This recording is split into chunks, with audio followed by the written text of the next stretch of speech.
I think as a trans person, it's really kind of wild to be existing in this moment where you can go to, I don't know, some store and get a shirt that says Trans Lives Matter, and then also have to show up at a protest because they don't want you to be able to play sports or whatever. And that's all before you turn 18. So it's really wild. And welcome back to Hysteria. We've got more news for you. On the topic of the court rulings, SCOTUS announced this week that next term, they'll decide whether or not Tennessee's gender-affirming care ban for trans kids is constitutional. Whatever they decide will affect any state with trans bans, and the estimated 100,000 trans minors in America will be impacted by them. Tre'vell, question. Do you think it is a good sign or a bad sign that they've decided to take up this case? I am resisting the urge to be very apocalyptic here, okay? Okay. I have to be honest. I felt a little bit like maybe they're like, okay, this has gone too far. I mean, listen, these people on this Supreme Court have disappointed me time and time again over these last few years. And so I am nervous and cautious, but I'm holding out hope that, something, will shake them into doing the right thing here. I'm with you. I mean, it's like, if they're going to decide that bump stocks are basically people, can they also just make trans kids people too? Listen, we could only hope. Now, to close out Pride Month, let's check in on the status of trans legislation in the U.S. Listeners, you may remember our guest from Pride 2023. They researched the history of anti-trans bills in America, breaking down how we got to this point of intense conservative backlash. They're here to continue and update that conversation for 2024. Please welcome Hysteria's associate producer, Fiona Pestana. Hey, what's up, you guys? Thanks for having me. Thank you for joining. It would not have been a proper tribute to Pride Month if we did not actually dig deep in here on what's actually happening across the country. Definitely. So, Fee, what's been going on since you were last on the pod a year ago? Yeah, so in short, there have been a lot more anti-trans bills that have been proposed. Only a fraction of them end up getting passed, thankfully. But, the efforts from the right are really incessant. So since in 2023, the number of anti-trans bills that happened in the states more than tripled from the year prior. So there were about somewhere between 500 and 600 anti-trans bills that were proposed throughout 2023. Now, in 2024, note that we are only halfway through the year. Yeah. We are already at the number of bills that were proposed last year. We're already around the 600 mark in 2024. And that's only going to get worse as the year goes on. Who knows? It might end up being double from last year. We keep breaking records in the worst ways possible. What's happening is pretty consistent. They're still focusing mostly on education and healthcare. They're still mostly focusing on trans youth, although there are even more bills that are impacting trans adults as well. We can get more into specifics later, but places like Florida are quite dangerous for trans people to be existing, just like being a trans person with an ID is a problem. Don't get pulled over in Florida. But yeah, most of them are impacting trans youth. There's a 5 times increase from previous years in healthcare bills. In general, there's just more stuff. There's also more stuff happening on a federal level, more federal legislation, not as much just on the state level. It's all framed as protecting women, protecting children, protecting parents' rights and all those sorts of things. Protecting them from what? From the left-wing commie gay agenda. Genuinely. Fee, have you noticed sort of when you say healthcare bills, what exactly are they? What is the common thing that they're normally addressing? What are they going after? They're going after gender affirming care for especially trans youth. So like top surgeries, for example, or giving people hormones. But the people who are proposing bills like this really don't understand how the process works, or like how safe and normal a lot of these procedures are, and also how uncommon it is for trans youth to honestly be having like major surgeries or whatever. There are a lot of hoops to jump through before, you know, you end up having care like this. The fear-mongering from the right of like, oh, they're just like chopping up people's bodies willy-nilly is completely inaccurate. You need to get a therapist's letter. You need to like show that this is something that you genuinely need and want. There's also usually like a waiting list. Like it's not as fast and loose as it seems to be characterized as by these right-wing people and by the language of these bills. It feels to me so much, Fee, like the same sort of cynical bad faith arguments that the anti-abortion people make around abortion.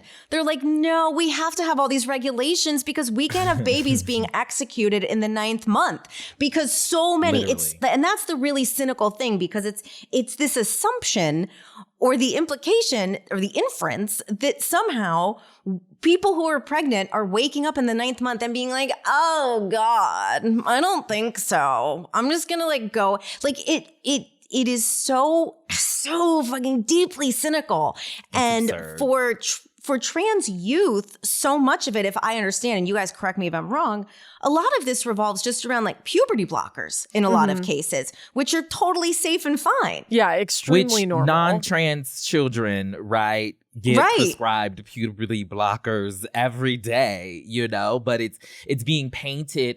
I think the important part of what you just noted is the conservative right, the Republicans, they go to extremes, right? And so they say all of these trans kids are undergoing surgeries. And the reality is actually that type of medical intervention is the like very last thing that a trans youth can access. They must first go through, as Fee mentioned, all these other steps, such as puberty blockers, such as, you know, other forms of affirming care before we even get there, right? But they are exploiting people's ignorance, right? Around gender, around healthcare, around what we need as trans people to move through the world. And I think that's what's giving them a lot of this kind of energy, you know, is because people just don't know. And so, yeah, it sounds like it would be plausible that you would be doing bottom surgery on a 15-year-old, but it's actually not happening. It don't work like that, people. Yeah. Right. It's adjacent, or it's tethered to the argument that all of the crazy online, I see it all over TikTok, that somehow there's an assumption there. Everyone is so concerned, especially in Florida, about trans athletes in high school and how, oh no, people shouldn't be able to play. Okay, the assumption there is that someone would actually transition so that they could play on a sport and win. So just so they can get a medal, okay, in a swim meet, okay. like you hear this and you wonder how like logical people can say, oh, is that a thing? Is that happening? It's not happening. It's first of all, yeah, the advantages aren't really there. That the argument totally does not make sense. And it's wild that it's not only being pushed by like conservative cis people, but also being pushed by conservative trans people. Like I was taking a glance at Blair White's Instagram. If you don't know, Blair White is a trans girl who is very buddy with the likes of Joe Rogan and Alex Jones, and she is just a very interesting character.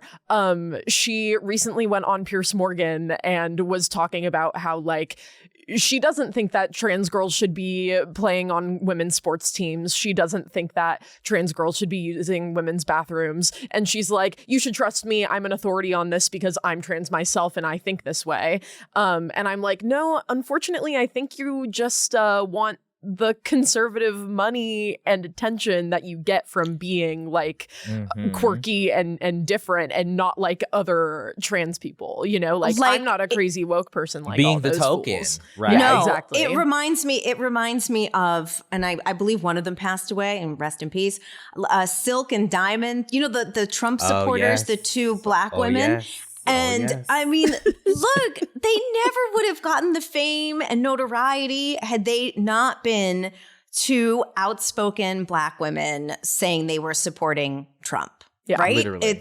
So it's like everyone needs to take everything with a grain of salt. Tre'vell, tell me, what have you been noticing about the fight for trans rights and the American trans experience over the past year? Yeah, what's so really interesting, as Fee just noted, is that like sociopolitically, like if you're looking at what's happening in state legislatures, it's like a shit show for us as a community. But then if you look like at, you know, just our representation as trans people in culture, it's actually quite different. It's the exact opposite. We are enjoying so much visibility, right? Magazine covers, folks are acting all over the place. You know, trans people seem to be, you know, a little bit more respected, if you will, if you were to look at our cultural productions. But that visibility that we've gained, particularly over the last decade, I talk a little bit about this in my book, that visibility has been like a paradox, because as we've become more visible in culture, right, we've also become more vulnerable to the types of violence that Fee just, you know, listed that we're seeing spread throughout state legislatures. And so I think as a trans person, it's really kind of wild to be existing in this moment where you can go to, I don't know, some store and get a shirt that says Trans Lives Matter, and then also have to show up at a protest because they don't want you to be able to play sports or whatever. And that's all before you turn 18. So it's really wild. Unfortunately, like the more, especially like economic power that trans people are gaining, conservatives just want to clout chase and stay relevant. Like they're always culturally behind, and they just like love to latch on to these things that so that they can stay a part of the conversation. Even if they don't actually care that much. Like, honestly, I don't think most people give a fuck about what trans people are doing. They just like are biting the headlines so that they'll get some sort of attention as they're like clamoring for votes or social relevance or whatever. Literally. Sophie, let's take listeners into some practical information that they can use and how they can help. So what states should people be paying attention to? Where are some of the most egregious examples of right-wing fear of the LGBTQIA plus community? Yeah, totally. So I mentioned Florida earlier. That's definitely like a major example. There are some great resources that I have been leaning on for getting information about this sort of thing. Specifically, right now, I'm going to be talking about stuff that I've gathered from Erin in the Morning. Erin Reed is an amazing trans journalist who keeps a track of all of these bills. Another resource that I use throughout this is the Trans Legislation Tracker. So if you guys are interested in learning more and seeing more specifics, definitely recommend going there.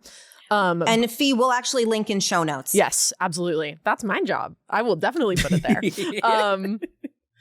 So Erin Reed has a map that she continually updates. I believe it's every month with what's going on in these states. She tends to have two maps, one for things impacting trans adults and one for things impacting trans youth. So the Deep South, as you could expect, is definitely the place where it's the most dangerous to be a trans person. The only state that she notes as like a do not travel place is Florida. But apart from that, right now, Oklahoma is pretty active. They have 60 anti-trans bills currently under consideration. And then on the federal level, they have about as many, 60 or 61 bills that people are focusing on. But focusing more on the states, those are just the highest numbers. Tennessee is another rough spot. Tennessee is really interesting because they are taking their anti-trans legislation to start impacting just queer relationships in general now, like they want to define marriage as between a man and a woman, which is just so not backwards. Like, I know, like this was 10 years ago, 20 years ago, like we already took care of this. I don't understand why we're moving backwards. But basically, like it says a female must be the bride and a male must be the groom, which is very boring and also dangerous. Other states that we should be paying attention to, really tough bathroom laws and legal recognition stuff coming out of Mississippi and Alabama. New Hampshire is a really interesting place to be focusing on. Yeah. It, like, generally speaking, the Northeast is pretty blue and pretty safe, and they have like protections going on in those places. But New Hampshire has a lot of red, purple happening throughout their state. They're very wacky, and a lot of this stuff goes under the radar because they are surrounded by mostly other blue areas. But they have been legalizing bathroom bans and that sort of thing in private places. South Carolina is also another tough place. So yeah, in general, the Deep South is struggling a bit. I do want to take note of some hope that I have been seeing, though. We'll get more into actions that we can take later to be helping these places, but a little piece of hope comes in Georgia.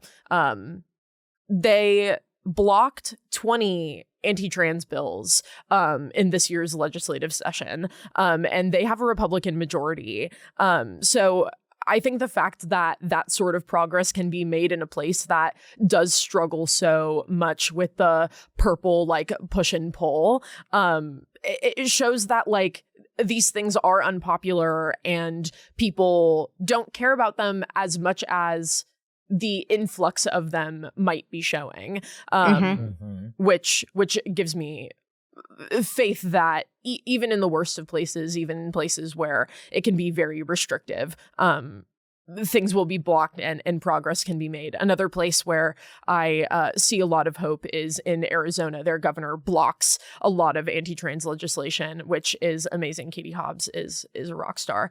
Yeah. Can you guys imagine?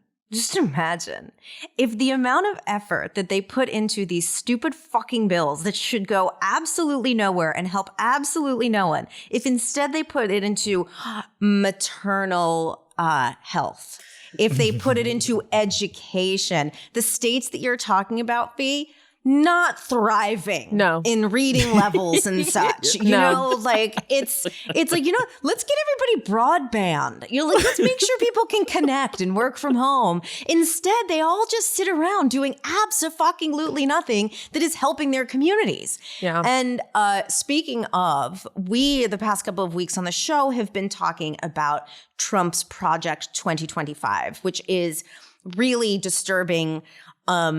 As we have talked about, it's totally anti-abortion. They want to disband the Department of Education. They'll disband the EPA. Like, it is the most wild, destructive. They want to get rid of the career employees in the federal government, the people who literally make the government function, who ensure a peaceful transition of power between administrations. But that's not all they're doing. So Fee and Tre'vell, can you talk about, you know, sort of the tenets of Project 2025 if Trump won that would directly impact trans rights? Totally. Yeah. I'll go first. I just want to flag that, Alyssa, something that you mentioned earlier was like a lot of the language around these things really reflects the anti-abortion movement on the right as well. That sort of stuff is all coming from, you know, Republican think tanks and political thought leaders who are like people from the Heritage Foundation, for example, and people who are creating Project 2025. They all reference the same blueprints. They're referencing the anti-abortion movement, the anti-gay movement, and they're just borrowing that language and freshening it up to, again, stay culturally relevant and attack the new mole that is coming up from the left. So specifically in Project 2025, Trump has been very open about the anti-trans just policies and actions that he's going to take when he gets into office. He recently had a speech in Wisconsin where he talked about he's going to shut down federal funding for schools that support trans people.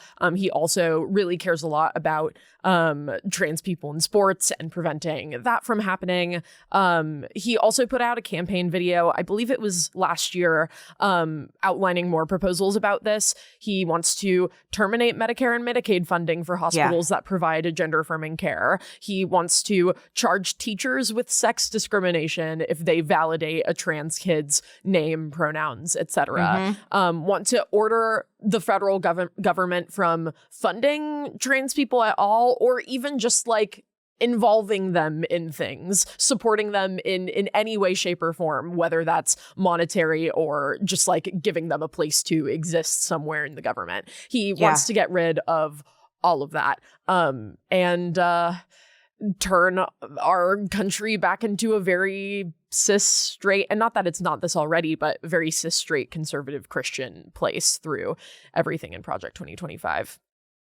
Yeah, and something I want to double tap that you mentioned is that, right, all of these movements are actually connected. Another resource for folks is this podcast called The Anti-Trans Hate Machine by Amara Jones, in which she connects, right, how the anti-abortion movement is connected to this anti-trans movement, which is connected to the, you know, anti-global warming movement, which is connected, you know, all of this stuff is connected. And like you say, Fee, they really are just copying and pasting, right, what has been put forth in generations before now, right, in trying to revive that. And so in so many ways, we do have a script on how to resist, because, you know, communities and generations before us have resisted. And so I think even as we articulate what is a really dire and urgent situation, right, we can also take some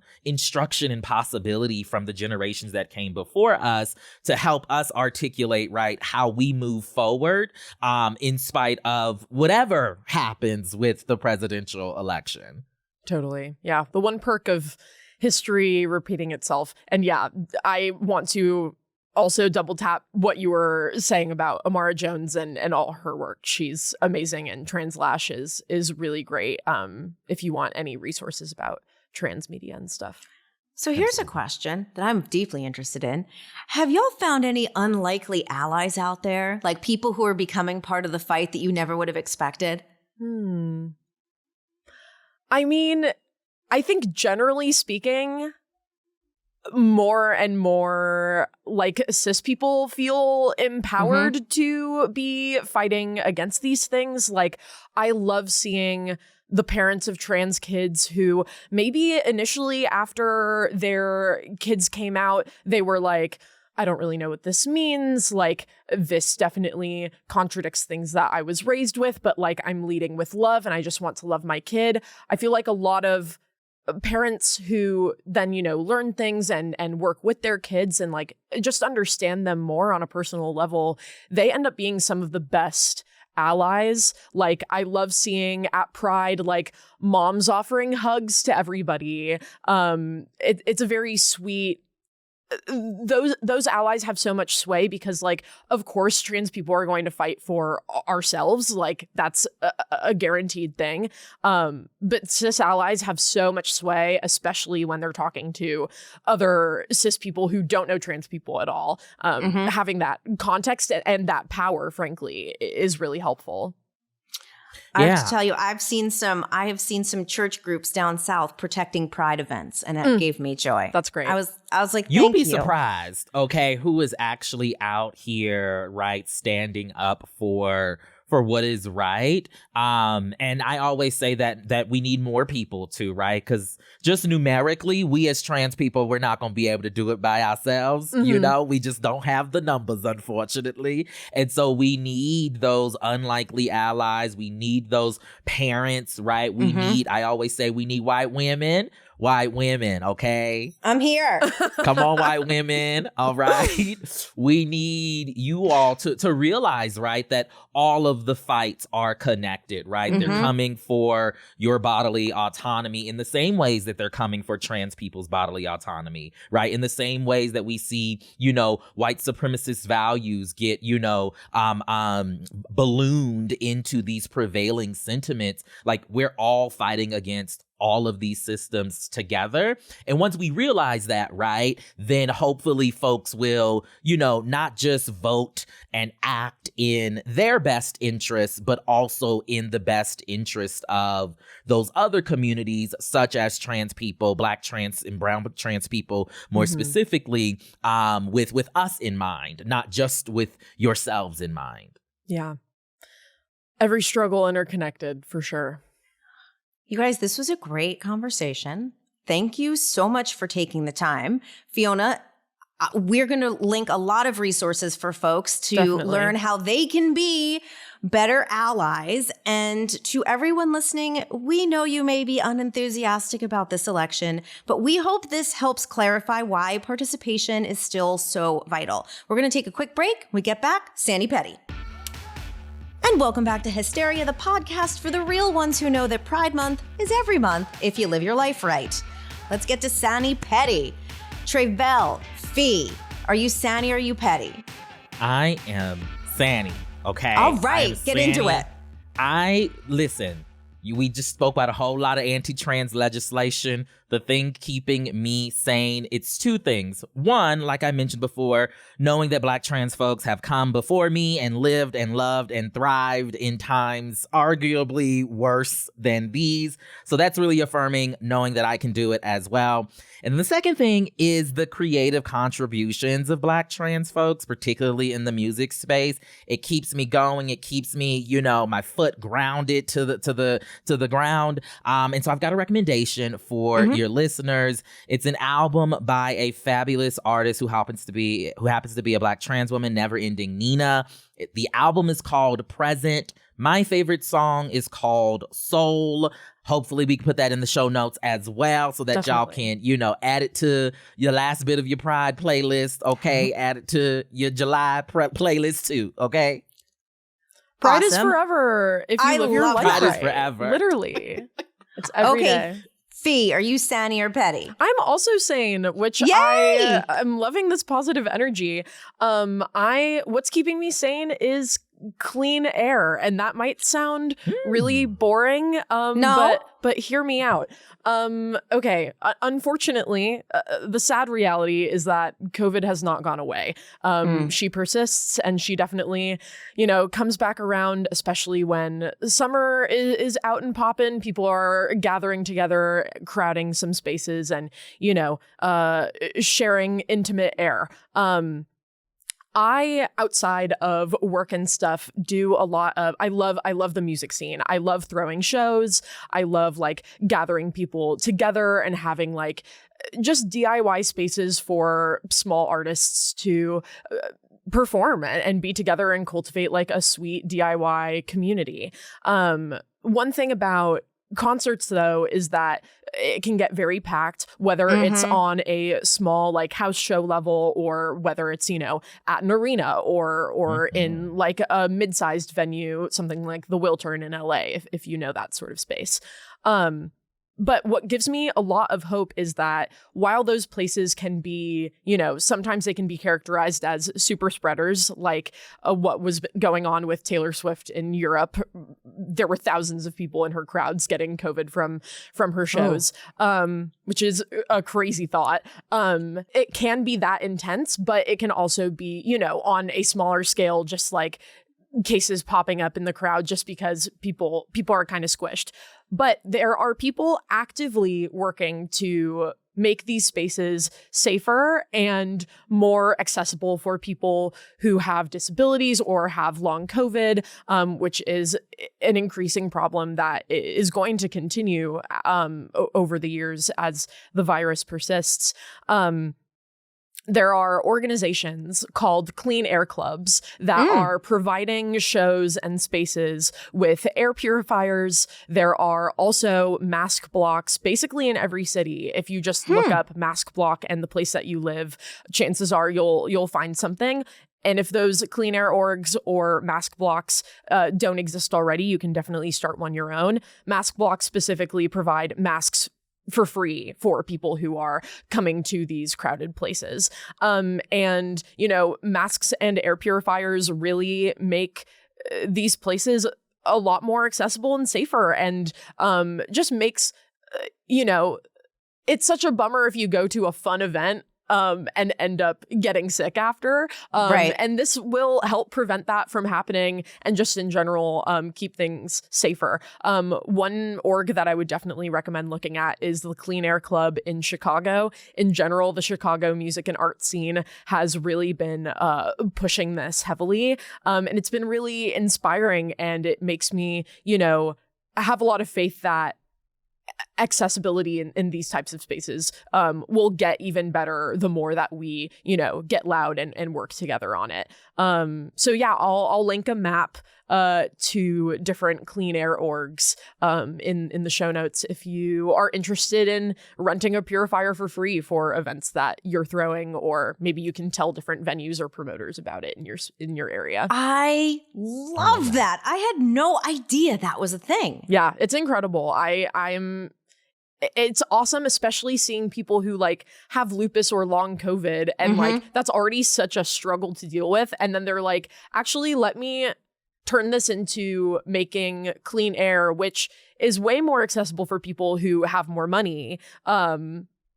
Just accessible for people who are lower income, who may not be able to afford air purifiers themselves, and just people who don't think about it, and people who are like them, who would just benefit greatly from having cleaner air. We all want clean air. Clean air should everywhere. be Clean air for everywhere. Everyone. Yeah. Okay, so guys, we're 3 for 3. We're 3 for 3 because I'm Sani this week too. I can't get enough of the Olympic trials. I can't get enough of excellence. I can't get enough of Sha'Carri Richardson. When the 3 members of her training team all made the Olympic team, I can't handle it. I am a pocket of goosebumps walking around. What Quincy Wilson, 16, qualifies for the 400 meter in the Olympics for fastest high school times ever. Crazy. I mean, this is, I feel like the world, the news that we're consuming, everything we're surrounded by feels so dark and unhopeful. And to just see people, I know this sounds so corny, but like when I was growing up, I was on swim team. I held the record for 12 and under 50-meter butterfly for a week. Let's go. Okay, yes. record holder. Okay. Award-winning swimmer Alyssa Mastromonaco. Just saying. Period. And I watch people and I am just screaming. And so I feel like we all need this. I am so excited. As we are recording, the gymnastics trials have started. So give me all the Simone. I can't wait. So, you guys, let's close out Pride Month with all the joy. And yeah. I am so grateful to the both of you for joining me. Fee, your research was excellent. I feel like we have given people a lot of tools to be better, more helpful members of society and allies. So thank you, Fee, for joining. Tre'vell, thank you so much for co-hosting this week's episode. We're off next week for 4th of July. We'll be back on the 11th. Have a wonderful holiday. Thanks, Alyssa.